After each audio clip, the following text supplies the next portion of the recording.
तारिक फजल साहब, अगर आपकी तवज्जो चाहते हैं, अगर तवज्जो आपकी मिल जाए, बड़ी कम मिलती है वैसे तो अगर आप मुतवज्जो हो जाए तो सवाल आपसे पुट कर लूँ। ये जो अतर बिरला साहब, बाकी सबको तो छोड़ें, अतर बिरला साहब ने जो आपकी हुकूमत पे चार्जशीट कायम की है और लेटर्स भी लिखे उन्होंने, सुना जज साहब को, उन्होंने कहा है constitution, parliament, democracy, fundamental human right, ये सब क्वेश्चनेबल हुए हैं आपकी हुकूमत के दौर में।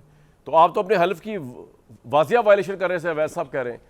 ना यहाँ पे कॉन्स्टिट्यूशन प्रोटेक्ट हो रहा है, ना बेसिक ह्यूमन राइट्स प्रोटेक्ट हो रहे हैं। उधर अलीमा खान साहबा रो रही हूँ कि बच्चे उठा लिए गए किसी विदाउट किसी उस सब्सटेंशियल एविडेंस के, उनका बयानिया ये है। 10 साल की सजाएं हो रही हैं आपके सियासी मुखालफिन को। क्या हो रहा है भाई ये तारिक साहब, तारिक भाई? जी कमान भाई, बहुत शुक्रिया जी। सबसे पहले तो मैं ये वजाहत कर दूं कि आपका हुक्म जब भी मिलता है प्रोग्राम के हवाले से जनाब, तो नहीं वो फ़ोन पे थे ना, मैंने कहा तवज्जो आपकी ले लूँ मैं तो। और जी नहीं तो तवज्जो भी 100% आपके साथ है, शुक्रिया।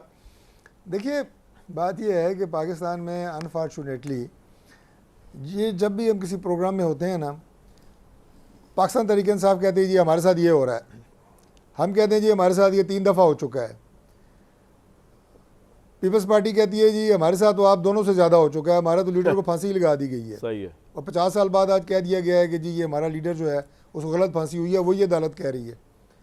मकसद ये है कि ये बातें रुकनी चाहिए, इससे आगे का सफ़र तय करना चाहिए।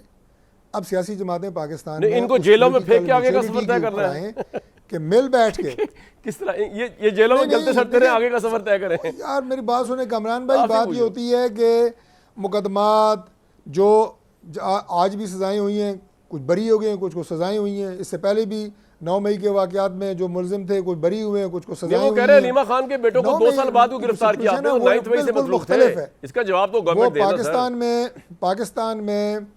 पाकिस्तान में ऐसा पहली दफ़ा हुआ है कि रियासती इदारों पे इस तरह चढ़ाई की गई हो। ये 2 साल क्यों लगे हुकूमत को पकड़ने में दोनों को भाई?